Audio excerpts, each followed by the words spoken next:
وبرکاتہ۔ بسم اللہ الرحمن الرحیم وبہ نستعین الحمد للہ رب العالمین والصلاة والسلام علی سید المرسلین وعلی آلہ وصحبہ اجمعین ومن تبعہم بإحسان الی یوم الدین۔ اعوذ باللہ من الشیطان الرجیم، بسم اللہ الرحمن الرحیم۔ الم تر کیف ضرب اللہ مثلا کلمۃ طیبۃ کشجرۃ طیبہ اصلها ثابت وفرعها في السماء تؤتي أكلها كل حين بإذن ربها ويضرب الله الأمثال للناس لعلهم يتذكرون۔ پلکھانہ کے ادارہ درس قرآن کے ذمہ داران، جمعیت اہل حدیث کے ذمہ داران، اسٹیج پر تشریف فرما علماء کرام، میرے بزرگوں، بھائیوں، دینی ماؤں اور بہنوں، حمد و صلات کے بعد میں نے سورہ ابراہیم آیت نمبر 24 اور 25 کی تلاوت کی، جو براہ راست میرے مقرر کیے ہوئے عنوان سے تعلق رکھتا ہے کہ توحید کے اثرات انسانی زندگی پر یا انسانی زندگی پر توحید کے اثرات۔ اللہ رب العالمین کا ارشاد ہے، الم ترى کیف ضرب اللہ مثلا، کیا تم نے نہیں دیکھا کہ اللہ تبارک و تعالیٰ نے کس طرح مثال بیان کی، کلمۃ طیبۃ، کلمہ طیبہ کی، کا شجرۃ طیبہ، پاکیزہ درخت کے ساتھ، پاکیزہ کلمے کی مثال پاکیزہ درخت کے ساتھ بیان کی۔ پاکیزہ کلمہ کیا ہے؟ عام طور سے مفسرین صحابہ کرام سے بھی ثابت ہے، بخاری وغیرہ کی روایت سے، کہ اس سے مراد اسلام اور کلمہ توحید، کلمہ اسلام لا الہ الا اللہ مراد ہے۔ دوسرے لفظوں میں توحید مراد ہے، اللہ کے سوا کوئی معبود برحق نہیں، اسی کو کلمہ توحید کہا جاتا ہے۔ اس کے اور بھی نام رب العالمین نے قرآن میں ذکر کیے ہیں، کلمۃ التقوی بھی اسے کہا ہے، تقوی کا کلمہ، العروۃ الوثقی، مضبوط دستہ، کلمۃ الاخلاص، کلمہ اخلاص اسی کو کہا گیا، ہم اسی کو کلمہ شہادت کہتے ہیں۔ اس کے الگ الگ نام اور ان ناموں کی معنویت پر غور کریں تو اس کی فضیلت سمجھ میں آتی ہے۔ اللہ رب العالمین کلمہ طیبہ کا فائدہ بتاتے ہوئے ایک مثال سے ہم کو اور آپ کو سمجھا رہا ہے، لیکن اس کے فائدے کو کہ اللہ رب العالمین نے جو اس کا فائدہ بتایا کہ اس کی جڑیں ایسے درخت کی طرح ہے کلمہ طیبہ جو پاکیزہ ہے، عام طور سے علماء نے کہا کہ یہ کھجور کا درخت، اس کی جڑیں زمین کے اندر تک مضبوطی سے پیوست ہوتی ہیں، اصلها ثابت وفرعها فی السماء، اور اس کی شاخیں آسمان کی بلندیوں کو بڑھتی چلی جاتی ہیں، تؤتی اکلها کل حین باذن ربها، یہ اپنا پھل رب کے حکم سے، اجازت سے ہر موقع پر سردی گرمی میں اپنا پھل دیتا رہتا ہے۔ اسی طرح کلمہ طیبہ کی مثال ہے کہ یہ اپنا فائدہ صاحب کلمہ کو مسلسل دیتے رہتے ہیں۔ لا الہ الا اللہ کا کلمہ، اس کا معنی، اس کی شرائط، اس کے تقاضے، یہ میں بیان کر دوں کہ مسئلے کے طور پر دنیا کا کوئی بھی انسان ہو، اس کے معنی اور مفہوم کو جاننا، اس کے تقاضوں کو سمجھنا، اور ایک مسلمان کو کامل مومن بننے کے لیے اس کی شرائط کو جاننا انتہائی ضروری ہے۔ ہمارے موضوع سے ہٹ جاؤں گا اگر میں اس تفصیل میں جاؤں، لیکن اشارتاً یہ عرض کروں کہ قیامت کے دن کوئی شخص اللہ رب العالمین کے سامنے یہ نہیں کہہ سکتا کہ مجھے توحید لا الہ الا اللہ معلوم نہیں تھا، شرک معلوم نہیں تھا، اس لیے میں شرک میں ملوث ہو گیا، میرے ماحول میں یہ عمل ہوتا تھا اس لیے میں نے کیا، یہ نہیں کہہ سکتا۔ یہ اس کی ضرورت و اہمیت کے تعلق سے میں نے صرف 2 جملے عرض کیے۔ اب دوسرا پہلو، لا الہ الا اللہ یا اس سے متعلقہ جو کلمات کی فضیلتیں ہم پڑھتے ہیں، آپ نے کبھی سوچا کہ ان کی یہ فضیلت کیوں ہے؟ کیوں ان کی یہ فضیلت ہے؟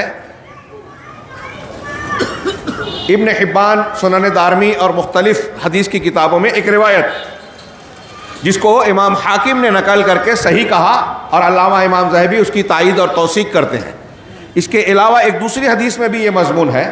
اس حدیث میں جو میں ذکر کر رہا ہوں اس میں یہ ہے کہ حضرت موسیٰ علیہ السلام نے اللہ تبارک و تعالیٰ سے کہا, اللہ کے رسول صلی اللہ علیہ وسلم نے فرمایا کہ حضرت موسیٰ علیہ السلام نے اللہ سے کہا, یا رب علمنی, اللہم یا رب علمنی شیئن اذکرک بہ وادعوک بہ, کہ پروردگار مجھے ایک ایسا کلمہ, ایسی دعا یا ذکر سکھا جس کے ذریعے سے میں تجھے یاد کروں, تیرا ذکر کروں, تجھ سے دعا مانگوں. تو اللہ تبارک و تعالیٰ کی جانب سے کہا گیا کہ موسیٰ علیہ السلام, موسیٰ تم لا الہ الا اللہ پڑھو. تو حضرت موسیٰ علیہ السلام نے جواباً کہا کہ اے اللہ کل عبادک یقولون, کہ یہ کلمہ لا الہ الا اللہ تو تیرے سارے بندے کہتے ہیں. گویا سیدنا موسیٰ علیہ السلام کوئی اسپیشل دعا اور خصوصی ذکر چاہتے تھے جو اس سے بھی ہٹ کر اور بڑھ کر. تب اللہ رب العالمین کی طرف سے اس حدیث کے مطابق جواب دیا گیا کہ اے موسیٰ, اگر لا الہ الا اللہ کو ترازو کے ایک پلڑے میں رکھا جائے, ایک پلڑے میں, اور ساتوں آسمان اور ساتوں آسمان کے اندر موجود میرے علاوہ تمام چیزیں اور زمینیں اور زمین میں موجود تمام چیزیں دوسرے پلڑے میں رکھی جائیں تو لا الہ الا اللہ کا پلڑا بھاری ہوگا. اس لیے لا الہ الا اللہ اور الحمدللہ کو افضل الذکر افضل الدعا بھی کہا گیا. اتنا وزندار کلمہ, اس کلمے کا اتنا وزن کیوں ہے؟ غور کیا آپ نے؟ ہم روزانہ پڑھتے ہیں فضائل اعمال میں, سنتے ہیں, اور اللہ رب العالمین ہمیں توفیق دے کہ ہم وہ عمل بھی کریں کہ اگر کوئی شخص لا الہ الا اللہ وحدہ لا شریک لہ لہ الملک ولہ الحمد وہو علی کل شیء قدیر, یہ کلمہ جو ایک حدیث میں ہے کہ اب سب سے بہتر ذکر, سب سے اچھی دعا وہ ہے جو انبیاء کرام نے کی, اور یہی کلمہ اللہ کے رسول صلی اللہ علیہ وسلم نے پڑھا. اور یہ جو حدیث میں بیان کر رہا ہوں صحیح مسلم وغیرہ میں ہے کہ اللہ کے نبی جناب محمد رسول اللہ صلی اللہ علیہ وسلم نے فرمایا کہ جو شخص دن میں 100 مرتبہ 24 گھنٹے کے دورانیے میں 100 مرتبہ اس کلمے کو پڑھے گا, اسے 10 غلام آزاد کرنے کا اجر و ثواب ملے گا. بعض روایتوں میں ہے کہ بنو اسماعیل کے 10 غلاموں, یہ 100 مرتبہ پڑھنے پر 10 غلام, 10 مرتبہ پڑھنے پر 1 غلام, دوسری روایت میں 10 غلاموں کو آزاد کرنے کا, 100 نیکیاں ملے گی, 100 گناہ معاف ہوں گے.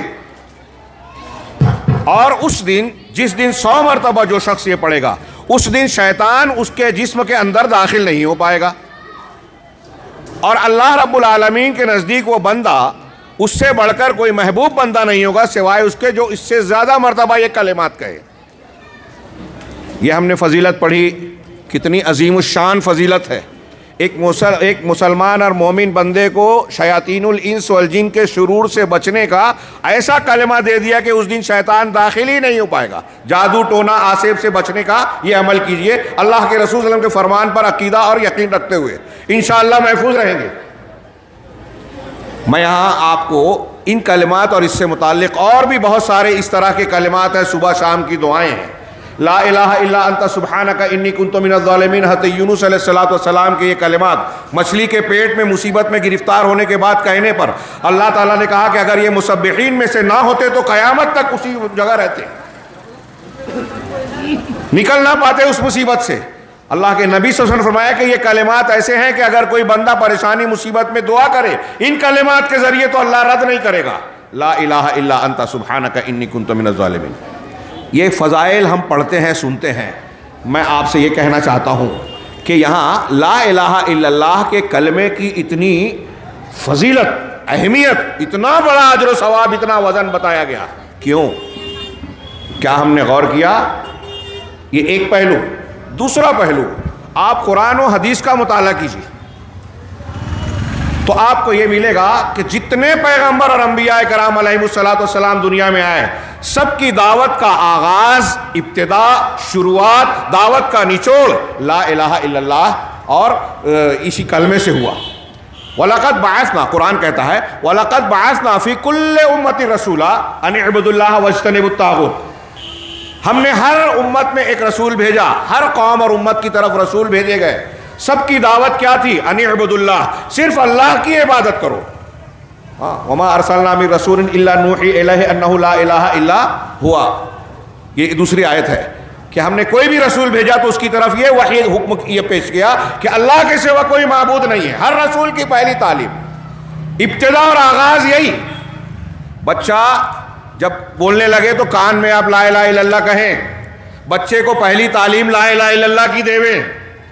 آپ دنیا سے جا رہے ہیں تو من کان آخر کلامہ لا الہ الا اللہ دخل الجنہ، جس کا آخری کلام لا الہ الا اللہ ہوگا وہ جنت میں داخل ہو گیا.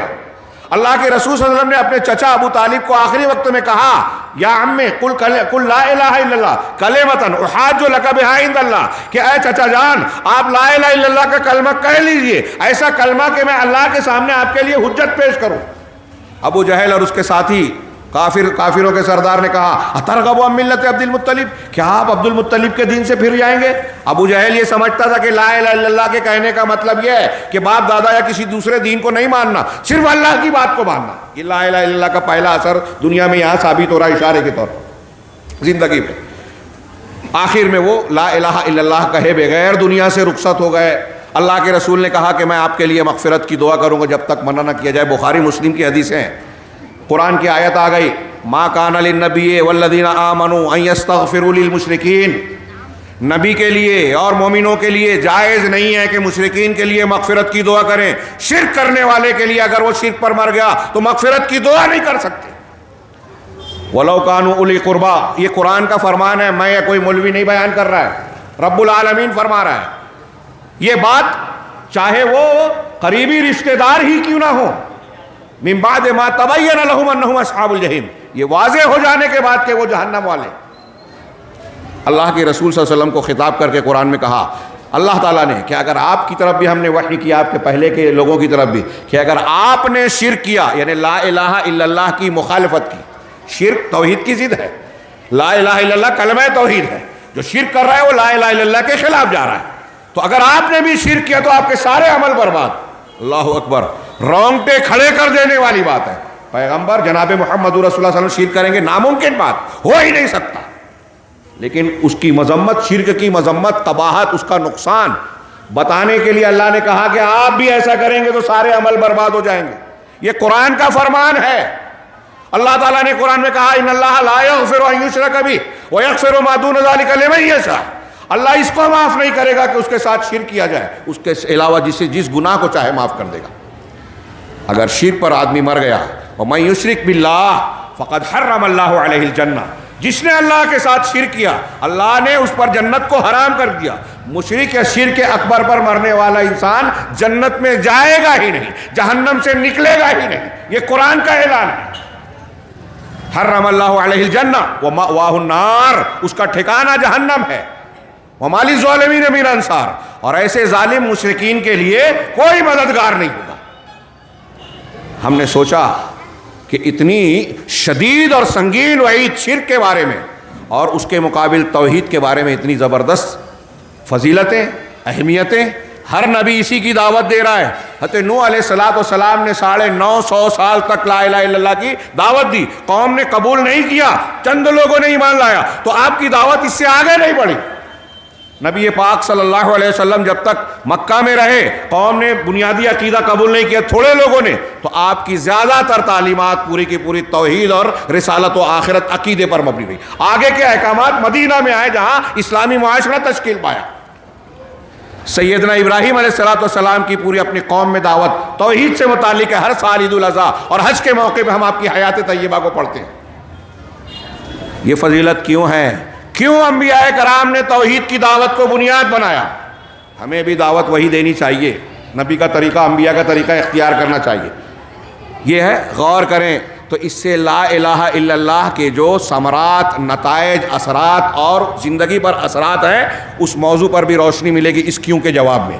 وہ اس لیے جواب ان چیزوں کا یہ ہے جو میں نے سوالات اٹھائے کہ اتنی فضیلت کیوں ہے، یہ انبیاء کی بنیاد کیوں ہے. یہ اس لیے کہ لا الہ الا اللہ، اللہ کی توحید کو ماننا اور اپنے آپ کو شرک سے بچانا اس دنیا کے امتحان کا سب سے بنیادی سوال ہے. دوسرے لفظوں میں یہ کہیں کہ ہمارے اور آپ کے جین و انس کی پیدائش کا مقصد اللہ رب العالمین نے یہی بیان کیا ہے، وما خلقت الجن والانس الا لیعبدون. بہت سارے معاملات ہیں دنیا کے اندر. بنیاد یہ ہے کہ انسان اور جن کو اللہ رب العالمین کہہ رہا ہے کہ میں نے جن و انس کو محض اس لیے پیدا کیا کہ وہ صرف میری عبادت کریں. میری عبادت کریں مطلب صرف نماز روزہ عبادت ہے؟ نہیں. حضرت علی رضی اللہ تعالیٰ عنہ نے اس آیت کی تفسیر کی، یعنی اللہ رب العالمین کی بندگی اس طرح ہم اختیار کریں کہ جو اللہ نے کہا مان لے، جس سے منع کر دے رک جائیں. یہ ہے اللہ کی بندگی. اب پیشاب پاخانہ بھی کرنا ہے، کھانا بھی ہے، میاں بیوی کے حقوق ہیں، شادی بیاہ ہے، حلال حرام کا معاملہ ہے، لین دین کا معاملہ ہے، جو بھی زندگی کے معاملات ہیں وہ اللہ کی شریعت اور حکم کے مطابق انجام دیا جائے. یہ توحید ہے. اس مقصد کے تحت پیدا کیا. بہت سارے تقاضے نظر آئیں گے کہ فلاں کام کے کرنے میں ہم کو فائدہ ہے لیکن شریعت نے حرام کیا. سودی لین دین میں بڑے منافع نظر آ رہے ہیں، شراب کے بزنس میں بہت پیسہ کما سکتے ہیں لیکن شریعت نے حرام کیا. اللہ کی توحید کا تقاضا یہ ہے کہ ہم اس کو نہ مانیں، اللہ کی بات مانیں، اپنے لالچ اور رزق کے پیچھے نہ بھاگیں. تو اللہ نے پیدا کیا جن و انس کو اسی کے مقصد سے. جنت اور جہنم اسی کی بنیاد پر بنی ہے. بخاری شریف کی روایت ہے، مسلم اور بخاری دونوں میں.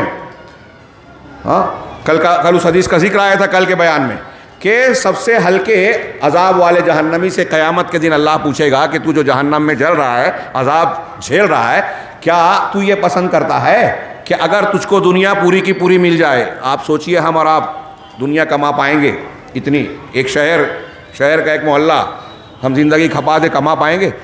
اللہ تعالیٰ پوچھے گا اس جہنمی سے کہ اگر تجھے پوری دنیا مل جائے تو کیا تو یہ تفتدی بھی، کیا تو یہ پسند کرے گا کہ اس عذاب کا بدلہ چکا کر اس کا فدیہ دے کر اپنے آپ کو بچا لے؟ وہ کہے گا ہاں.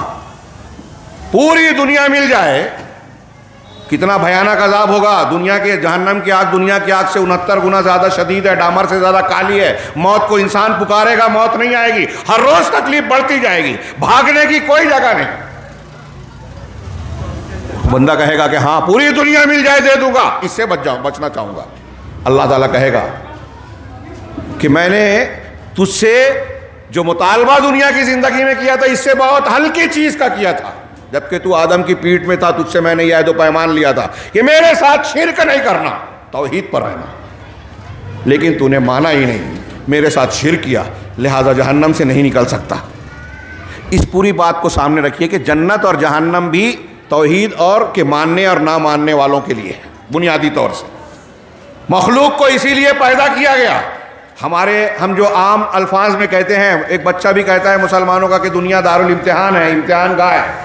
اس امتحان کا بنیادی سوال توحید اور شرک ہے. کیوں؟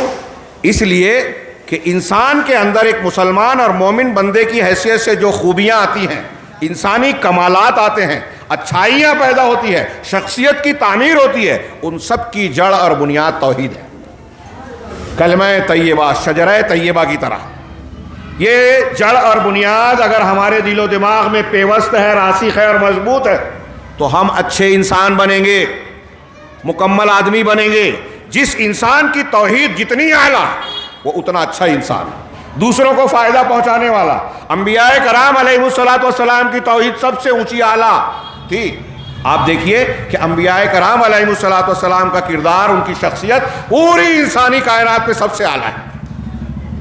سیدنا ابراہیم علیہ السلام کے بارے میں اللہ نے فرمایا ان ابراہیم کان امہ قانتا للہ حنیفا.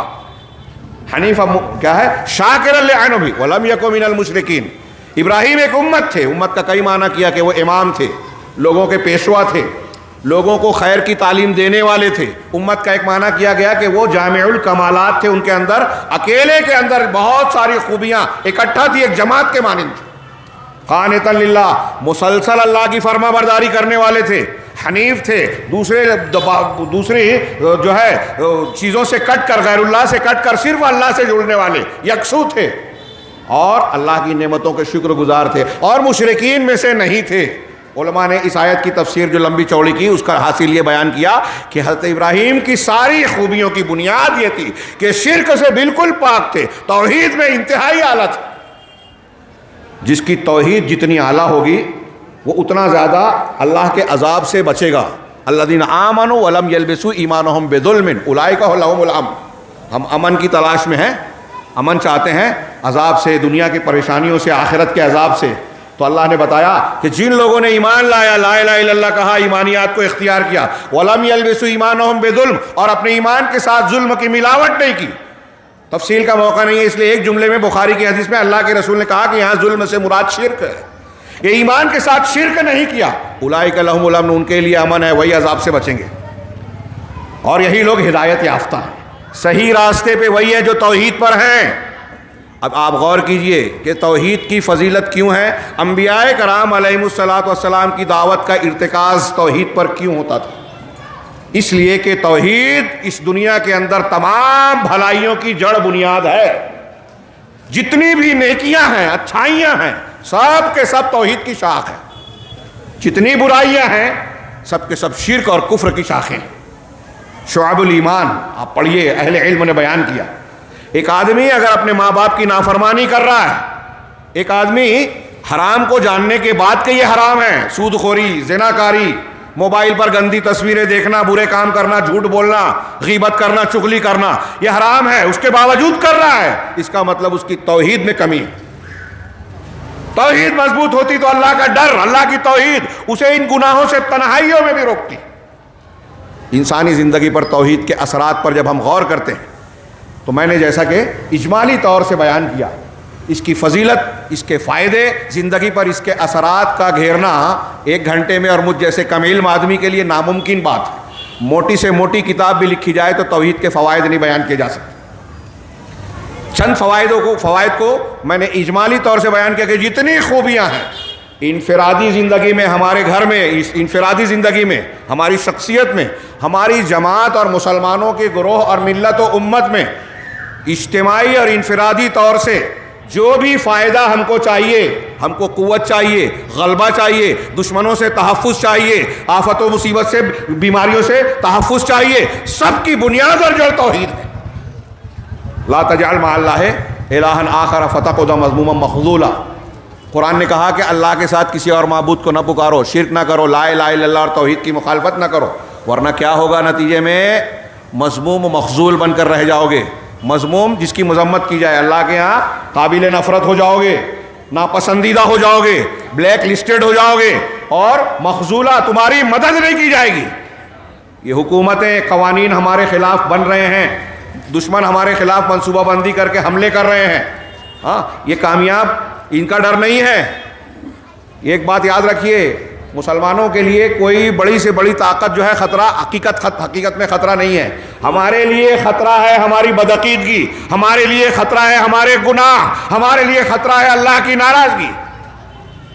اگر ہم اللہ کے ہو جائیں تو دیکھیے سیدنا ابراہیم علیہ السلام نے توحید کا کلمہ کہا تھا، آگ میں ڈالا گیا، کہا حسبنا اللہ و نعم الوکیل، اللہ میرے لیے کافی ہے، ہمارے لیے، اور وہ بہترین کارساز ہے۔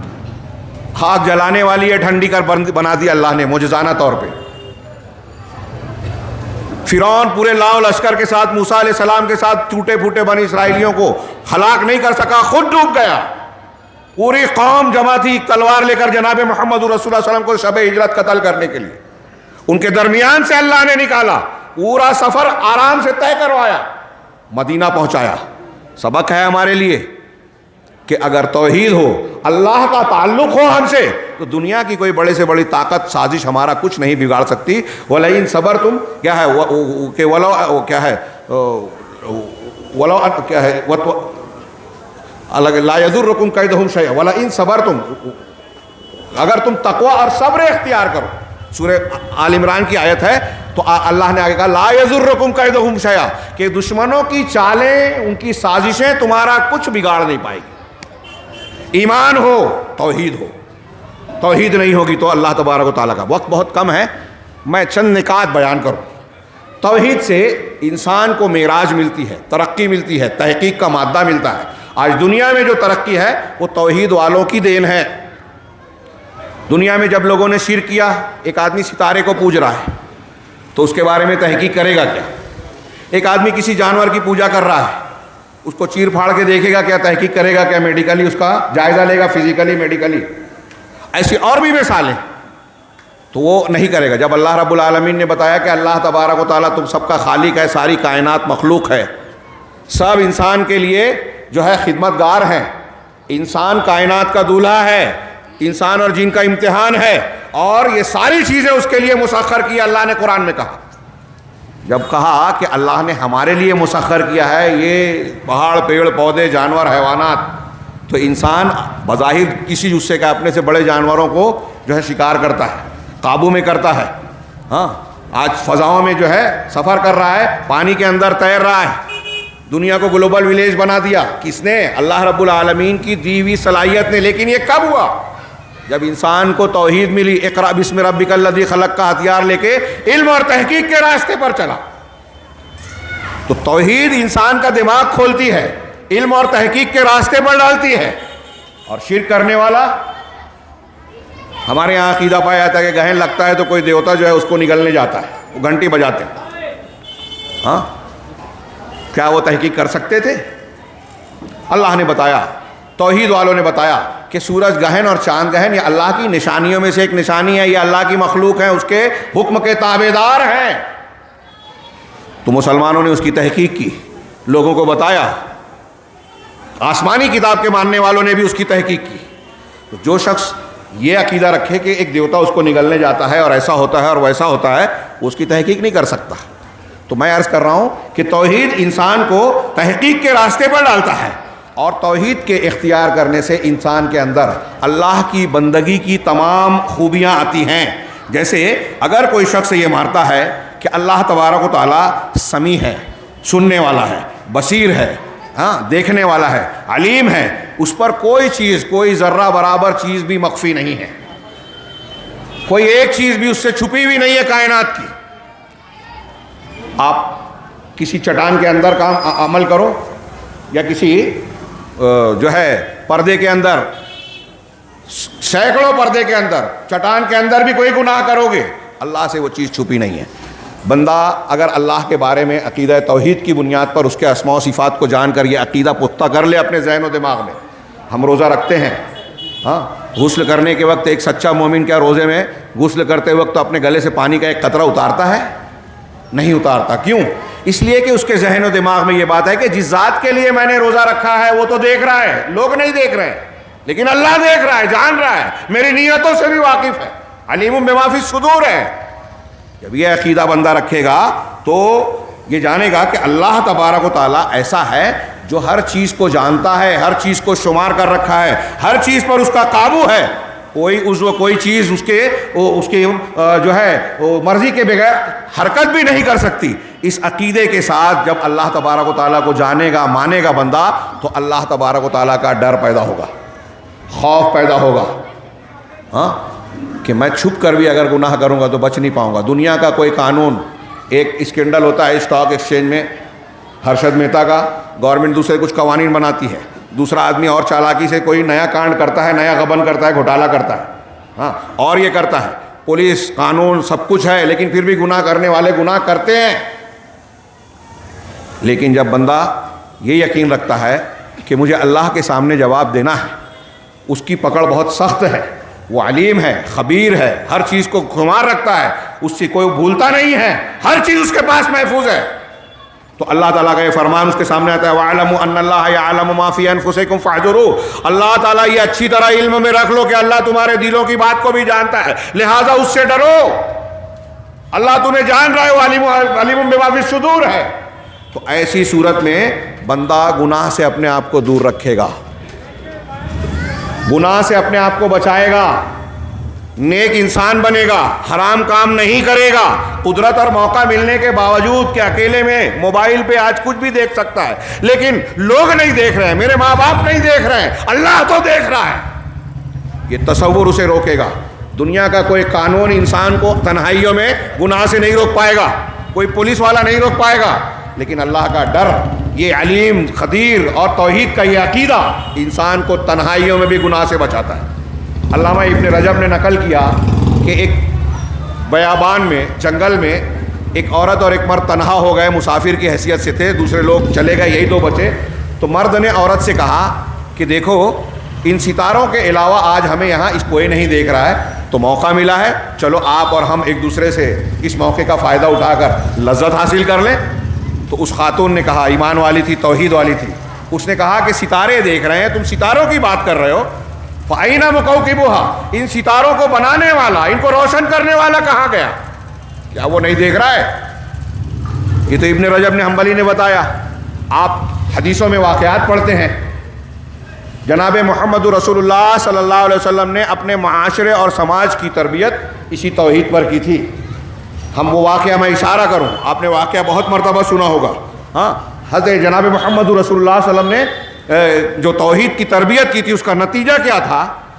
دو واقعات بہت مشہور ہیں، اور ایسے بیسیوں واقعات ہیں کہ الگ الگ قسم کے، کہ حضرت معیز اسلمی اور غامدیہ، یہ صحابیہ ہیں، غامدیہ، ان سے گناہ سرزد ہو گیا، زنا کا ارتکاب۔ بخاری مسلم کی وہ روایتیں پڑھیے۔ ہماری مائیں بہنیں اور مردوں کے لیے نمونہ ہے، توبہ کرنے والوں کے لیے، توحید والوں کے لیے۔ اکیلے میں گناہ ہوا تھا، تنہائی میں گناہ ہوا تھا، کسی نے دیکھا نہیں تھا، کسی نے آ کے کیس درج نہیں کرایا تھا، اس لیے کوئی جرم کی بات ہی نہیں تھی، خود آتی نبی پاک صلی اللہ علیہ وسلم کے دربار میں، عدالت میں، ہاں، طاہرنی یا رسول اللہ اصبت حدن، اللہ کے رسول میں حد کو پہنچ گئی، مجھے پاک کر دیجئے، میں نے ایسا ایسا گناہ کیا۔ معیز اسلمی سے بھی کہا، آپ نے بار بار منہ پھیرا، 4-5 مرتبہ انہوں نے قبول کیا، کہا ان کو جنون ہے کیا، نشے میں ہے کیا، پاگل ہے؟ صحابہ نے کہا نہیں، ٹھیک ٹھاک ہے۔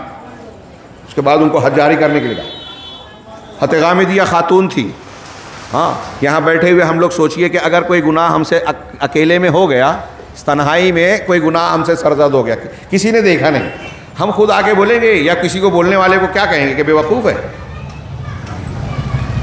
وہ ایک عورت تھی، سماج اور معاشرے میں ایک عورت آ کے یہ کہے کہ میں نے زنا کر لیا ہے تو اس کو یہ ڈر پہلا ہوگا کہ میرے خاندان کا کیا ہوگا، بے عزتی ہوگی، میری جان جائے گی۔ اسلامی سزا رجم کرنا تھی شادی شدہ زانیہ کے لیے، زانی کے لیے رجم کر دیے جائیں گے۔ سوچئے، اپنے آپ کو وہاں رکھ کے سوچئے کہ کیا ہم میں سے کوئی شخص ایسی جرات کرے گا، یا کوئی آج کے دماغ میں آتی ہے بات کہ کوئی اس طرح جرم کرنے والا خود جا کر کہے؟ اگر کوئی شکایت کرتا تو 4 عینی گواہ کی ضرورت پیش آتی حد جاری کرنے کے لیے، انہوں نے خود کہا۔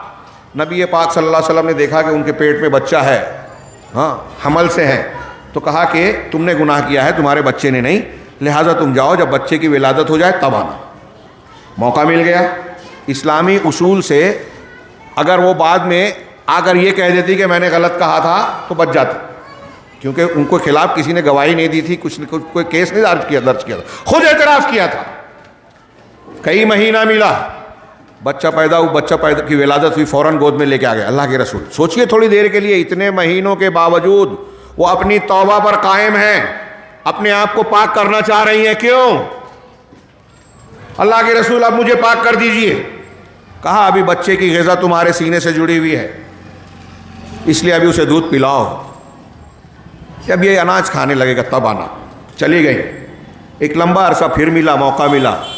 ایک عورت سوچ سکتی ہے کہ چلو ٹھیک ہے، میں اپنے لیے نہیں اپنے بچے کے لیے جی جاؤں، لیکن یہ بھی جذبہ نہیں آیا، اس کو بھی انہوں نے مارا۔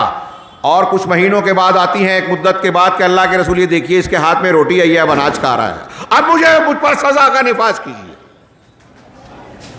اللہ کے رسول صلی اللہ علیہ وسلم نے ایک صحابی کے حوالے کیا کہ بچے کو آپ سنبھالو، ان کے لیے سزا کا جو ہے حکم فرمایا۔ بعض صحابہ کہتے ہیں خالد بن ولید مارنے کے وقت خون کے چھینٹے اڑ کر آ گئے تو کچھ برا بھلا کہہ دیا۔ اللہ کے رسول ہم کو پتہ چلا تو آپ نے کہا کہ تم اسے برا کہہ رہے ہو، اللہ کی قسم اس نے ایسی توبہ کی ہے کہ اب مدینے کے 70 لوگوں میں تقسیم کر دی جائے تو اس کی بخشش ہو جائے۔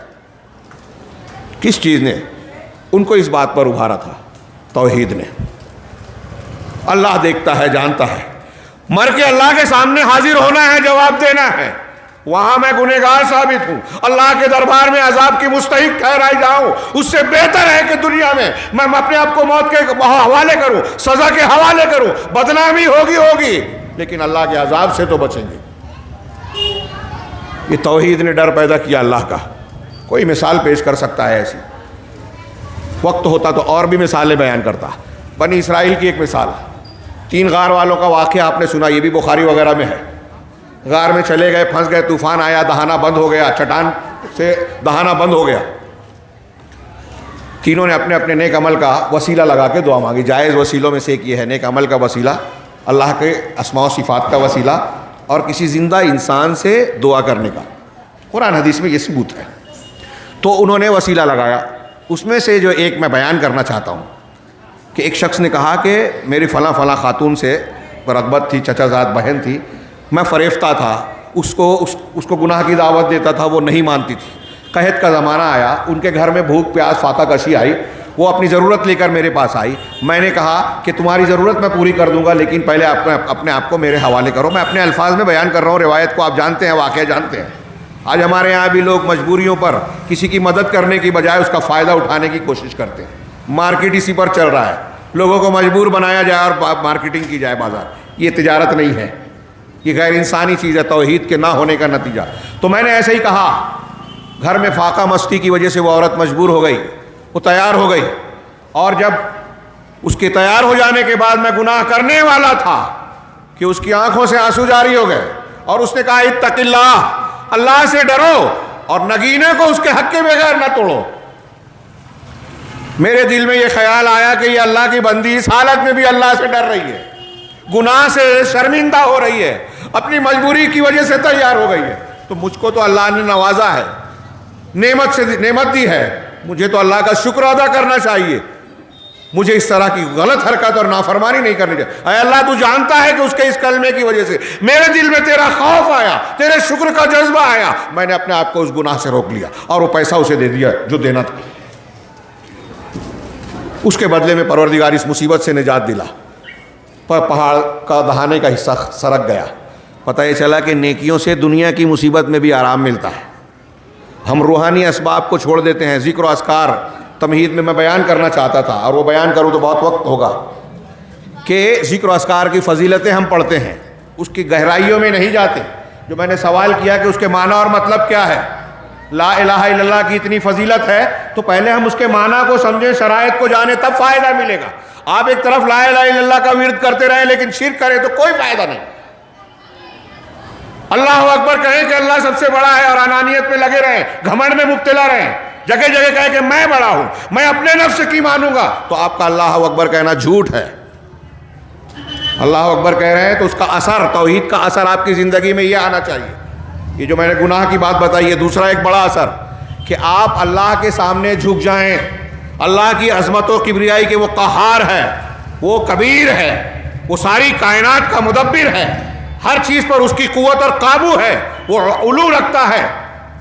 والارض جميعا قبضته يوم القيامة والسماوات مطويات بيمينه، سارے آسمان اللہ رب العالمین کہ سارے آسمان قیامت کے دن اللہ کے داہنے ہاتھ میں لپٹے ہوں گے۔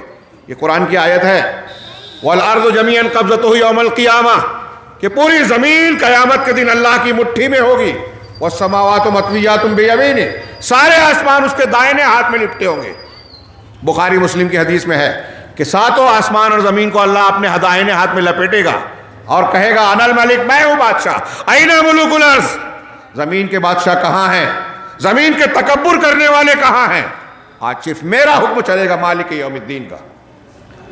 اس کی یہ عظمت ہے، اس کی عظمت کا یہ حال ہے کہ اللہ رب العالمین نے فرمایا فلما تجلی للجبل جعلہ دکا، حضرت موسیٰ کے اصرار پہ کہا کہ تم نہیں دیکھ سکتے مجھے، جب اللہ نے تجلی کی پہاڑ کے سامنے تو پہاڑ ریزہ ریزہ ہو گیا۔ یہ اللہ کی جب تک کی تجلی کا اثر ہے، پہاڑ اس کی تاب نہیں لے سکا۔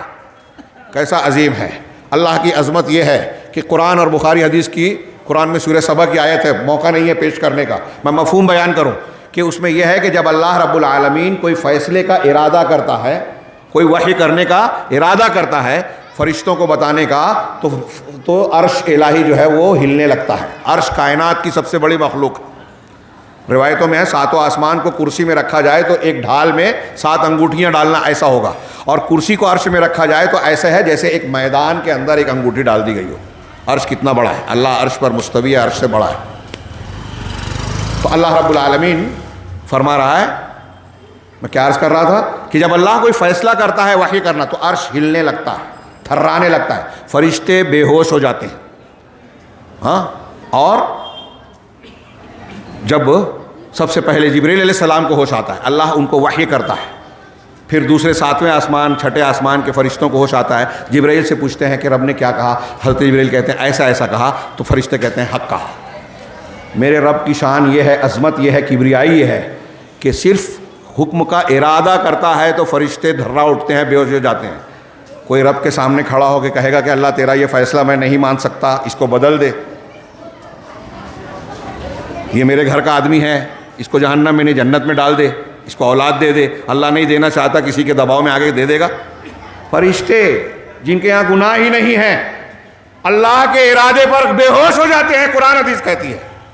حتی اذا فزع عن قلوبہم قالوا ماذا قال ربکم، سورہ سبا کی آیت ہے، اس کے ترجمہ اور اس کی تفسیر دیکھ لیجیے جا کے۔ رب کی جب اتنی عظمت اور بڑائی کو بندہ جانے گا تو اس کے سامنے عاجزی اختیار کرے گا، تذلل اختیار کرے گا، جھکے گا، انا کے نعرے نہیں لگائے گا۔ آج یہ انانیت، انا کی وجہ سے میں بڑا ہوں، ابا واستکبرا، ابلیس نے اللہ کی بات نہیں مانی، آدم کو سجدہ کرو، میں اس سے بہتر ہوں، میں کیوں کروں، جواب یہ دیا۔ یہ نہیں سوچا کہ حکم دینے والا کون ہے۔ توحید یہ بتاتی ہے کہ جب رب العالمین سارے احکامات کا مالک ہے، خالق و مالک ہے، ہمارا سب کچھ اللہ ہے، تو وہ جہاں کہے جھک جاؤ جھک جانا ہے، وہ جہاں کہے اٹھ جاؤ اٹھ جانا ہے، جہاں کہے زندگی اختیار کرو، جہاں کہے موت، وہ اللہ رب العالمین کے حکم کے سامنے ایک مومن بندہ اس سر جھکاتا ہے۔ یہی کہتے ہیں ہم جب نماز پڑھتے ہیں تو رکوع میں جانے وقت، سر اٹھاتے وقت اللہ اکبر کہہ رہے ہیں، اذان میں اللہ اکبر کہہ رہے ہیں۔ یہ ہماری انانیت کو، دوسروں کے گھمنڈ اور بڑائیوں کو رد کیا جا رہا ہے کہ توحید یہ ہے کہ اللہ کی بڑائی کو مانا جائے، اس کا اعلان کیا جائے کہ اس کائنات کا مالک، سب سے بڑی طاقت اللہ ہے، اس کے ذرے ذرے پر اس کی حکمرانی ہے۔ وہ چاہے گا تو کرونا پھیلے گا، وہ چاہے گا تو طاعون پھیلے گا، وہ چاہے گا تو پتہ ہلے گا، وہ چاہے گا تو آپ کی موت آئے گی، وہ نہیں چاہے گا تو پوری کائنات مل کر آپ کا بال بیکھا نہیں کر سکتی۔ یہ جب یہ عقیدہ توحید کا ہمارے اور آپ کے دل میں مضبوط ہوگا تو اس کا ہماری زندگی پر کیا اثر پڑے گا؟ 20 فائدے اس کے آئیں گے کہ بندہ تکبر اور گھمنڈ نہیں کرے گا، میری کیا اوقات ہے۔ قرآن نے کہا وَلَا تَمْشِ فِي الْأَرْضِ مَرَحًا، زمین میں اترا کے گھمنڈ سے نہ چلو، اِنَّكَ لَن تَخْرِقَ الْأَرْضَ، تم زمین کو پھاڑ نہیں سکتے، وَلَن تَبْلُغَ الْجِبَالَ طُولًا، اور پہاڑ کی بلندیوں کو نہیں پہنچ سکتے۔ تو بندہ جب یہ جانے گا تو اپنے اندر عاجزی آئے گی، اللہ کے حکم کو سنے گا، مانے گا۔ آج تھوڑی دیر کے لیے دیکھیے، وقت نہیں ہے، میں اشارے کر رہا ہوں، غور کیجئے۔ ہمارے گھر میں جھگڑا ہوتا ہے، باپ بیٹے کا جھگڑا، بھائی بھائی کا جھگڑا، بھائی بہن کا جھگڑا، وراثت کے مسائل، بہن کو بیٹی کو ہم وراثت نہیں دے رہے ہیں، قرآن حدیث نے جو کہا ہے نہیں مان رہے ہیں، یہ توحید کی کمی ہے۔ بندہ جب جانے گا کہ اللہ تعالیٰ نے فیصلہ کیا ہے تو اس پہ چوں چرا نہیں کرے گا، اللہ تبارک و تعالیٰ کا حکم ہے تو اس کی خلاف ورزی نہیں کرے گا۔ اگر اللہ کا حکم نہیں مانوں گا تو جو بے ایمانی سے لوں گا یہ بھی برباد کر دے گا مجھے، میں بے ایمانی کروں گا تو میری اولاد بھی ویسی رہے گی۔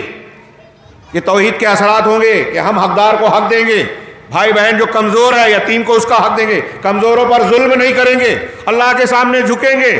اگر جھگڑا ہو گیا، لفڑا ہو گیا، کسی نے آ کے سمجھایا کہ اللہ کا یہ کہتا ہے، والدین آپ کے ساتھ سختی کر رہے ہیں، قرآن نے کہا کہ اف نہ کہو، اگر اللہ کا پر ایمان ہے توحید ہے تو سر جھکا دیں گے کہ اللہ کا حکم ہے۔ ہم والدین کے ساتھ نافرمانی بدتمیزی نہیں کر سکتے، اور نہیں ماننا ہے تو پھر ہیلے بہانے، ارے ٹھیک ہے قرآن میں اللہ نے کہا ہے کہ اف نہ کہو، لیکن میرے ابا ذرا الگ ٹائپ کے، اللہ کو نہیں معلوم تھا کہ آپ کے ابا الگ ہیں، آپ کو پتہ ہے۔ یہ بہانے ہیں، ہیلے ہیں، فریب اور خوری ہے، اپنے آپ کو دھوکہ دینا ہے۔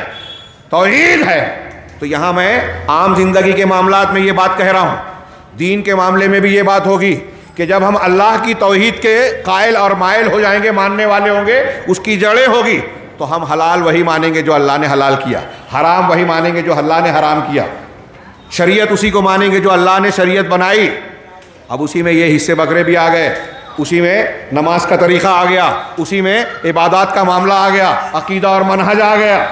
میرے بھائیوں کوئی اسے اختلافی بات نہ سمجھے، ہمارے ہاں الگ الگ دین مذہب بنے ہوئے ہیں، الگ الگ فرقے بنے ہوئے ہیں۔ یہ کیوں بنے ہوئے ہیں؟ حقیقت میں اگر دیکھا جائے تو یہ تفرق، یہ اختلاف، آپس میں جو ہمارے محبت کی کمی یا نفرت وغیرہ ہے، یہ بھی توحید کی کمی ہے۔ توحید کا اجتماعی فائدہ یہ ہے کہ جو اللہ کو ایک ماننے والے ہیں وہ آپس میں ایک دوسرے کے بھائی بن جاتے ہیں، ایک دوسرے کا تعاون کرتے ہیں، ایک دوسرے کے تعاون علی البر والتقوی کی مثال بن جاتے ہیں۔ یہ توحید کے اجتماعی فائدے میں بیان کیا جاتا ہے کہ اجتماعیت پیدا ہوتی ہے۔ قرآن و حدیث کی بہت ساری دلیلیں ہیں کہ سارے مسلمان بھائی بہن ولا اور برا کی بنیاد پر توحید ہوگا تو اسی کی بنیاد پر رشتہ قائم ہوگا، اسی کی بنیاد پر رشتہ کٹے گا۔ بدر میں آپ دیکھیے، بدر میں غزوہ بدر میں حضرت ابو عبیدہ بن جراح نے اپنے سگے باپ کو مار دیا, بچنا چاہتے تھے لیکن سامنے سے لڑنے آئے, مجبوراً مارنا پڑا. حضرت عمر فاروق نے اپنے سگے ماموں کو قتل کیا. ہاں, حضرت مصعب بن عمیر رضی اللہ تعالیٰ عنہ جنگ کے بعد جا رہے ہیں, ان کے سگا بھائی حبیب بن عمیر, ایک انصاری صحابی ان کو باندھ رہے ہیں, قیدی بنایا, کہا اس کو اچھی طرح باندھنا, اس کی ماں بہت مال والی ہے. مصعب بن عمیر کے بارے میں جانتے نا, مکہ میں ہر روز نیا لباس پہنتے تھے, خوشبو لگا کر جہاں سے جاتے تھے راستہ مہکتا تھا. لیکن جب مدینہ گئے مسلمان ہونے کے بعد تو سب کچھ لے لیا گیا تھا. ایک چادر پہنی تھی, کانٹوں سے اس کو سلا تھا. اللہ کے رسول صلی اللہ علیہ وسلم دیکھ کر رونے لگے تھے, احد میں شہید ہوئے. تو کہا اس کی ماں بڑی جو ہے وہ مال والی ہے. تو ان کے بھائی نے کہا کہ تم میرے بھائی ہوتے ہوئے میرے بارے میں یہ کہہ رہے ہو, تمہارے میرے بارے میں یہ وصیت ہے. تو حضرت مصعب نے جو جواب دیا تھا, توحید کا اثر انسانی زندگی پر, انہوں نے کہا تھا کہ اس وقت تو میرا بھائی نہیں ہے, یہ انصاری میرا بھائی. ہاں, قرآن کی آیت آئی سورہ ممتحنہ میں, لا تجد قوما یؤمنون باللہ والیوم الآخر یوادون من حاد اللہ ولو کانوا آباءہم او ابناءہم او اخوانہم او عشیرتہم. اللہ اکبر. یہ توحید کا اثر انسانی زندگی پر ہمارے ہاں کیا ہے کہ ہم جائزہ لیں. قرآن کا فرمان ہے کہ ایسے لوگوں کو آپ نہیں پائیں گے, لا تجد قوما, جو اللہ پر اور آخرت کے دن پر ایمان رکھتے ہیں, جو توحید والے ہیں. توحید والے ایسے نہیں ہو سکتے. کیسے نہیں ہو سکتے؟ کہ یوادون من حاد اللہ ورسولہ, کہ جو اللہ اور اس کے رسول کی مخالفت کریں, دشمنی کریں, شرک کریں, بدعت کریں, سنتوں کی مخالفت کریں, ان سے دوستی کی پینگیں بڑھائیں. ایسا نہیں ہو سکتا. کیا آپ میں سے کوئی کہے گا کہ ابو جہل میرا پسندیدہ کردار ہے؟ اللہ کا دشمن ہمارا دوست ہو سکتا ہے, پسندیدہ ہو سکتا ہے؟ اگر ایسا ہوا تو اللہ کہہ رہا ہے ایمان ہی نہیں ہے. تو جو اللہ اور رسول کا دشمن ہے وہ ہمارا دوست نہیں ہو سکتا. وَلَوْ كَانُوا آبَاءَهُمْ, چاہے وہ باپ دادا ہی کیوں نہ ہو, بیٹے ہی کیوں نہ ہو, ہاں بھائی کیوں نہ ہو, اور عشیرتہم, یا ان کے گھر خاندان اور بیوی بچے ہی کیوں نہ ہو. توحید کا اثر یہ ہونا چاہیے کہ دوستی, دشمنی, تعلق اور تعاون کی بنیاد یہ عقیدہ اور منہج ہے. توحید ہوگی مضبوط تو اللہ پر بھروسہ. ہم کو یہ معلوم ہوگا کہ کائنات کا نظام اللہ چلا رہا ہے, نفع اور نقصان اسی کے ہاتھ میں ہے. ہاں, آج ہمارے یہاں ایک بڑی کمزوری ہے, مہنگائی آئی, گورنمنٹ کی غلط پالیسی, کورونا پھیلا, سازش ہے ٹیکہ بیچنے کی, اور وہ جو ہے کیا وہ بل گیٹس اور فلاں کا یہ سازش ہے اور ان کا طریقہ ہے. فلاں اور فلاں طریقہ, یہ فلاں مصیبت آئی, بارش زیادہ ہو رہی ہے, دیر سے ہو رہی ہے, گرمی زیادہ پڑ رہی ہے, اس کی یہ سائنسی وجہ, فضائی وجہ, آلودگی ہے, فلاں ہے. سب کچھ ٹھیک ہے. ایک مسلمان ہونے کی وجہ سے توحید کا اثر کیا ہونا چاہیے, یہ بات اچھی طرح دماغ میں بٹھائیے. یہ ایسی چیز ہے شرکیہ, شرک اصغر. صحابہ کرام ابن عباس وغیرہ کہتے ہیں, اگر آپ یہ بولتے نا کہ میں آج ڈاکٹر نہیں ہوتا تو میرے ابا بچتے نہیں, یہ شرک اصغر ہے, شرک ہے. اگر عقیدہ نہیں ہے, زبان پہ ہے تو شرک اصغر ہے, اور عقیدہ ہے تو شرک اکبر ہے. آپ کو کیا کہنا چاہیے؟ الحمدللہ ڈاکٹر نے میرے ابا کو بچا لیا, الحمدللہ ڈاکٹر نے توفیق دی, یا بر وقت جو ہے اللہ تبارک و تعالیٰ نے ڈاکٹر کو بھیجا اور اس کو صحیح دوا دینے کی توفیق ملی, بچ گئے ابا. اب اللہ کی طرف منسوب کریں. یہ بات میں اپنی طرف سے نہیں کہہ رہا ہوں, قرآن میں بھی ہے, حدیث میں بھی ہے. حدیث میں ہے نا, اللہ کے رسول نے کہا تھا کہ حدیبیہ کے مقام پر کہ آج صبح کچھ لوگوں نے, اللہ تعالیٰ یہ کہتا ہے کہ میرے کچھ بندوں نے اس طرح صبح کی کہ وہ ستارے پر ایمان لاتے تھے اور اللہ کا انکار کرنے والے ہیں, اور کچھ ایسے ہیں جو اللہ پر ایمان لانے والے, ستارے کا انکار. تو کہا وہ کیسے؟ کہا جنہوں نے یہ کہا کہ رات کی جو بارش ہوئی فلاں ستارے اور نچتر سے ہوئی ہے, تو انہوں نے ستارے پر ایمان لایا, اللہ کا انکار کیا. اور جنہوں نے کہا کہ اللہ کے فضل اور رحمت سے بارش ملی, انہوں نے اللہ کا ایک پر ایمان لایا, ستارے کا انکار کیا. تو اب ایسے ہی ہمارے یہاں بہت سارے یہ اسباب ہیں. مہنگائی بڑھ رہی ہے, بے روزگاری ہو رہی ہے, سیاسی انارکی ہے, فلاں تکلیف ہے. یہ اسباب حکومتیں یا فلاں اور فلاں ہو سکتے ہیں, یہ اسباب ہیں, لیکن ان اسباب پر کس کی حکمرانی ہے؟ ان اسباب کو پیدا کرنے والا کون ہے؟ وہ مسبب الاسباب رب العالمین ہے, جس کی مشیت کے بغیر ایک پتا نہیں ہلتا. لہذا کورونا کی بیماری پھیلی ہو, کسی نے سازش کی ہو سکتا ہے یہ صحیح ہو, لیکن وہ سازش ذریعہ ہے, اور اس کے اسباب کی بات اللہ کے ہاتھ میں ہے. اور مصیبتوں کی جڑ ہم اپنے اندر خود پیدا کرتے ہیں, اپنے اعمال اور عقائد کی بنیاد پر. تو خیر, میں عرض کر رہا تھا کہ اگر توحید ہوگی بندے کے اندر تو توکل آئے گا, اللہ پر بھروسہ. سیدنا ابراہیم کی مثال, انبیاء کی مثال ہم نے پڑھی, ہاں, کہ کسی بھی حالت میں. آج میں ایک بات کہہ رہا ہوں, دیکھیے کورونا میں لوگ تعجب کرتے تھے کہ مسلمانوں کا معاملہ اس سے خوف و ڈر کا ویسا نہیں ہے جیسے دوسروں کا ہے. ایک اور بھی کردار، ہاسپٹلس میں جب کسی مریض کی موت ہو جاتی ہے تو ہم دیکھتے ہیں کہ زیادہ تر آج کچھ مسلمان بھی جو ایمان صحیح نہیں رکھتے، توحید والے نہیں ہیں، ان کی طرف سے بھی ہوتا ہے، لیکن زیادہ تر غیر مسلم ڈاکٹر کو مارتے ہیں، توڑ پھوڑ مچاتے ہیں اور بہت کچھ کرتے ہیں. میں یہ نہیں کہتا کہ ان کی کوتاہی نہیں ہوتی ہوگی، لیکن اس کے مقابلے میں کوئی ایسی مصیبت جب آتی ہے تو مسلمان کا کردار دیکھیے غیر مسلم کے مقابلے میں الگ ہوتا ہے. کیوں کورونا سے وہ نہیں ڈرا؟ طاعون کے مرض میں صورت میں جو ہے اپنے رشتہ داروں کو چھوڑ کے لوگ بھاگ گئے. ایک بیٹا اپنی ماں کو چھوڑ کے گیا اور پڑوس کا مسلمان اس کی خدمت کر رہا ہے. کیوں؟ اسے طاعون کا ڈر نہیں ہے؟ نہیں. رشیا میں رصدگاہ میں گہن کا مطالعہ کرنے کے لیے 30 سائنٹسٹ تو ماہرین فلکیات کو گورنمنٹ نے لگایا. سب غیر مسلم تھے، ایک مسلم تھے، بنارس میں جامعہ سلفیہ میں آئے تھے، وہ انہوں نے بیان کیا. گہن لگنے لگا تو 29 جو غیر مسلم تھے بے ہوش ہو گئے، وہ ایک ہوش میں رہے. کہا میں اس لیے ہوش میں تھا کہ میں توحید والا تھا، میں یہ جانتا تھا کہ یہ اللہ تعالیٰ کا نظام ہے بنایا ہوا. وہ ڈر گئے کہ یہ ٹکرا جائیں گے اور سب تباہ ہو جائے گا، اس لیے بے ہوش ہو گئے. تو یہ فرق کیوں آتا ہے؟ یہ اسی توحید اور ایمان کی وجہ سے. ایک آدمی توحید اور ایمان میں اگر کمزور بھی ہے تو ہم یہ دیکھ رہے ہیں کہ کورونا سے، بیماری سے، فلاں اور فلاں سے ڈرنے میں اس کا اور غیر مسلم کا کردار الگ الگ ہے. یہ توحید کا اثر ہے. اللہ رب العالمین پر توکل جب ہمارے اندر آئے گا تو اسی سے ہم کو ساری امیدیں وابستہ ہوگی. سیدنا ابراہیم علیہ السلام، انبیاء کو دیکھیے اللہ سے مانگ رہے ہیں، ہم بندوں سے مانگ رہے ہیں. ابراہیم علیہ السلام اولاد اللہ سے مانگ رہے ہیں. حضرت موسیٰ علیہ السلام مدین پہنچنے کے بعد درخت کے نیچے بیٹھتے ہیں، کہتے ہیں رب انی لما انزلت الی من خیر فقیر، پروردگار تو میری طرف جو بھی خیر نازل کرے میں اس کا فقیر ہوں. جب اللہ کی توحید اور اس کے نفع نقصان کا مالک ہونا، مدبر ہونا، کائنات کی ساری چیز رزاق ہونا، یہ ساری چیزیں آدمی مانے گا تو نتیجہ یہ نکلے گا کہ ہاتھ پھیلائے گا صرف اللہ کے سامنے. اپنی خودداری کو بیچے گا نہیں، اپنا ضمیر بیچنے والا نہیں ہوگا، دنیا کے فائدوں کے لیے ایمان بیچنے والا نہیں ہوگا. اس کے اندر خودداری ہوگی. مانگے گا تو اللہ سے مانگے گا، خوف کھائے گا تو اللہ سے مانگے گا. کسی شعبدہ باز سے کہ جادوگر نے ڈرا دیا کہ تو نے اگر مجھے پیسہ نہیں دیا تو میں تیرے کو بسم کر دوں گا، نہیں ڈرے گا. تیرے ہاتھ میں ہے. بادشاہ نے کہا کلمہ کفر کا ورنہ گردن کاٹ دوں گا. ٹھیک ہے، اگر اللہ کی مشیت ہے تو کٹے گی، نہیں ہوگی تو نہیں کاٹ سکتا. دجال بھی نہیں مار سکتا. اللہ پر توکل پیدا ہوگا، بھروسہ آئے گا. اور یہ بہت ساری توکل اور توکل کے جو اثرات انسان کے کردار پر آتے ہیں، میں نے کچھ چیزوں کو بتایا. قناعت آتی ہے. ایک غریب آدمی ہے، وہ ہاتھ نہیں پھیلائے گا کہ اللہ تعالیٰ نے مجھ کو غریب رکھا ہے، میں راضی ہوں. ہاں، اللہ تعالیٰ نے مجھے فلاں نعمت سے محروم رکھا ہے، میں راضی ہوں، یہ اللہ کا امتحان ہے. یہی توکل کے ساتھ انسان کے اندر صبر پیدا ہوتا ہے کہ جب اللہ رب العالمین کی مشیت ہے، کائنات کی ہر چیز اللہ کی قضا اور قدر سے ہوتی ہے.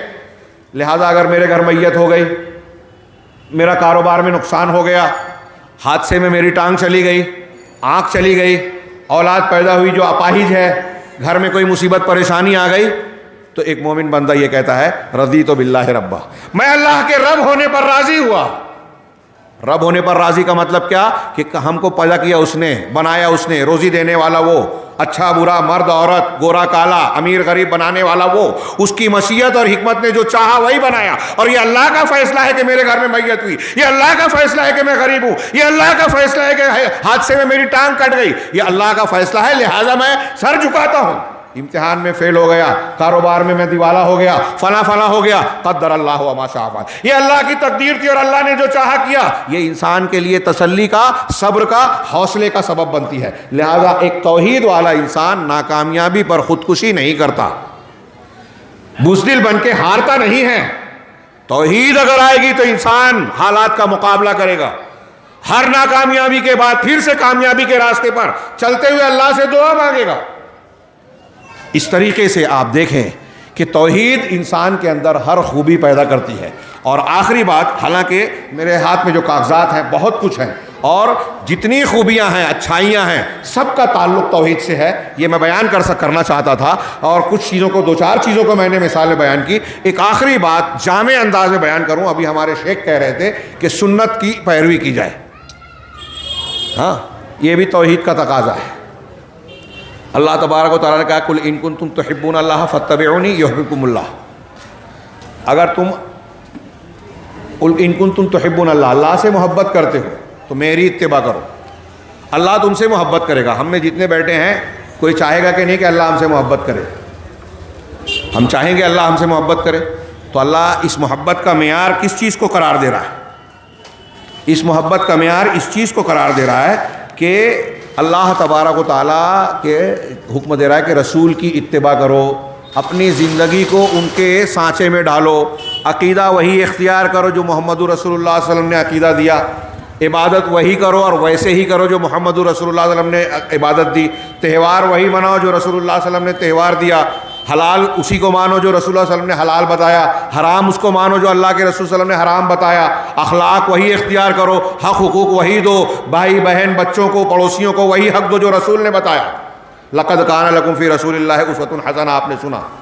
تو توحید اگر ہوگی تو اس کا سب سے بڑا اثر یہ ہوگا کہ بندہ قرآن کو اور صاحب قرآن یعنی جناب محمد رسول اللہ صلی اللہ علیہ وسلم کو مانے گا، ان کے احکامات کے سامنے سر جھکائے گا، علماء کو فلاں اور فلاں کو ان کے مقابلے میں کھڑا ہو کر یہ بہانہ نہیں کرے گا کہ ٹھیک ہے اللہ کے رسول کی حدیث تو یہ ہے لیکن ہمارے یہاں رسم و رواج یہ چل رہی ہے، ماں بہنیں یہ کہتی ہیں، ٹھیک ہے اللہ کے رسول صلی اللہ علیہ وسلم نے تو یہ تعلیم دی لیکن ہمارے مسلک میں ہمارے فلاں میں یہ کوئی اختلافی بات نہیں کر رہا ہوں۔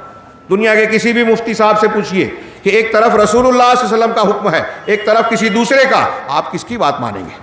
کس کی بات ماننے پر اللہ تبارک و تعالیٰ آپ کو انعام دے گا، کس کی بات کو رد کرنے پر اللہ تبارک و تعالیٰ آپ کو سزا دے گا؟ قرآن کہتا ہے، اللہ رب العالمین کا سورہ نور میں فرمان ہے، فَلْيَحْذَرِ الَّذِينَ يُخَالِفُونَ عَنْ أَمْرِهِ أَن تُصِيبَهُمْ فِتْنَةٌ، کہ جو لوگ اللہ کے رسول کی حکم اور سنت کی مخالفت کرتے ہیں، غور سے سنیے، جو رسول کے حکم کی مخالفت کرتے ہیں انہیں ڈرنا چاہیے کہ انہیں فتنہ آ پکڑے گا۔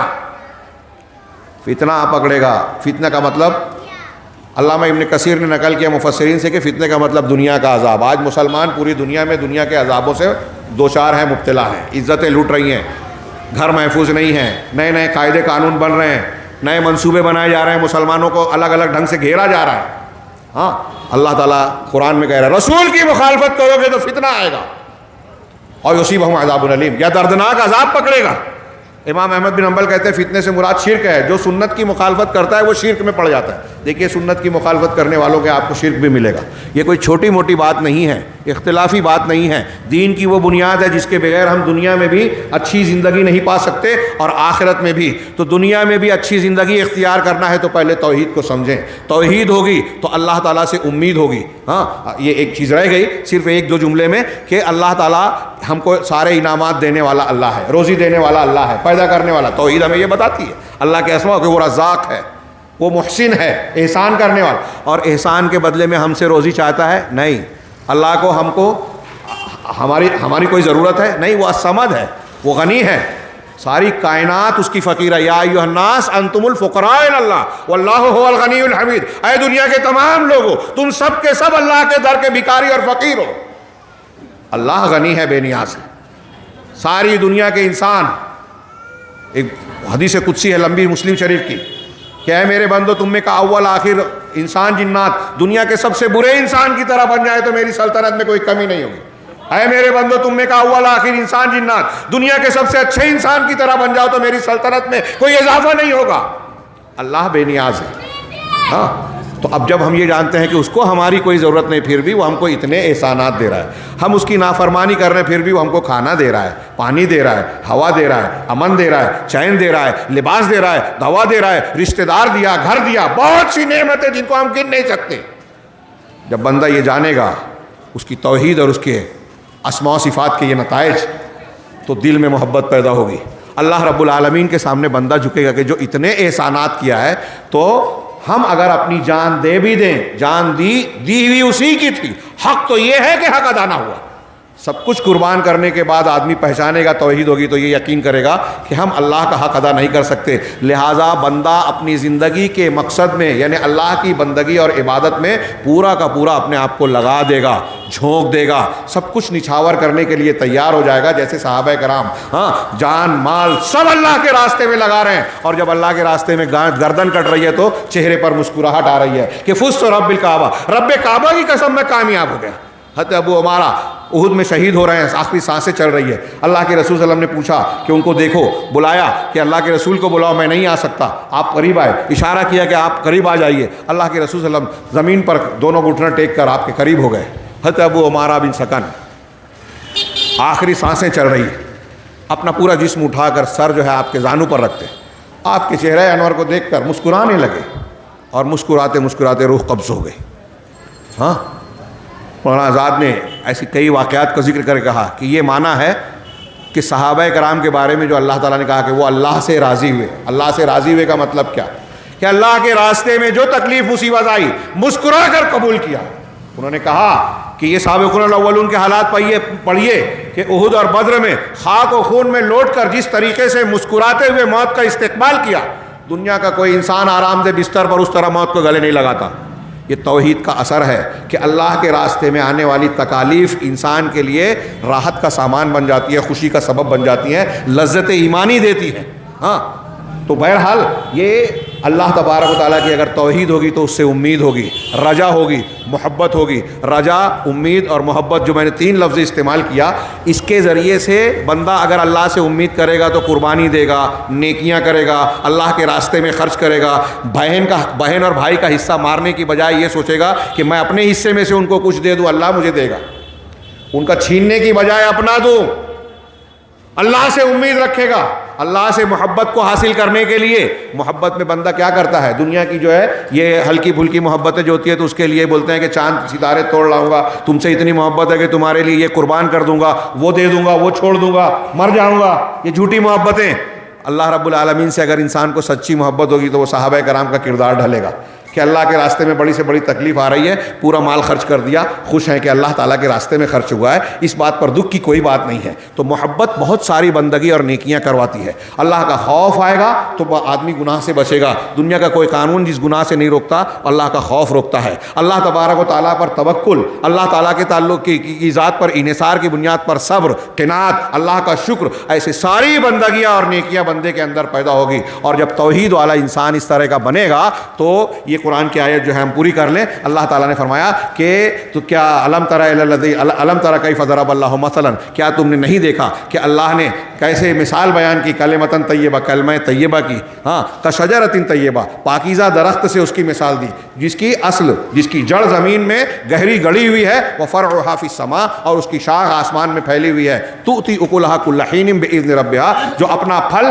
ہر وقت اللہ کے حکم سے دیتی رہتی ہے۔ توحید اگر آپ کے اندر ہے، کلمہ طیبہ ہے، تو اس کا پھل زندگی میں آپ کو مسلسل ملتا رہے گا، نیکیوں کی شکل میں، اچھائیوں کی شکل میں۔ ایک توحید والا انسان اچھا آدمی بنے گا، اپنے گھر والوں کے لیے، اپنے والدین کی آنکھوں کی ٹھنڈک ہوگا، اپنے پڑوسیوں کے لیے مفید ہوگا، بیوہ یتیم مسکینوں کی مدد کرنے والا ہوگا، ملک کا مسلم غیر مسلم بھی، ہندو بھی، پولیس بھی کہے گا کہ یہ بہت اچھا انسان ہے، دہشت گردی کا الزام اس پر لگا ہی نہیں سکتا، وہ کہے گا کہ یہ محمد اور کو ماننے والا اور توحید کو ماننے والا ہے، یہ کسی بے گناہ کو نقصان پہنچانے والا ہو ہی نہیں سکتا۔ قتل تو دور کی بات ہے، ناجائز طریقے پہ کسی کو تماچا بھی نہیں مارے گا، کسی کا مال نہیں کھائے گا، خیانت نہیں کرے گا، چوری نہیں کرے گا، اس لیے کہ یہ توحید والا ہے۔ توحید ہوگی تو اس طریقے سے انسان کے اندر خوبیاں آئیں گی، ساری اچھائیاں آئیں گی، اور وہ اپنے ملک اور معاشرے کے لیے بہترین انسان ہوگا۔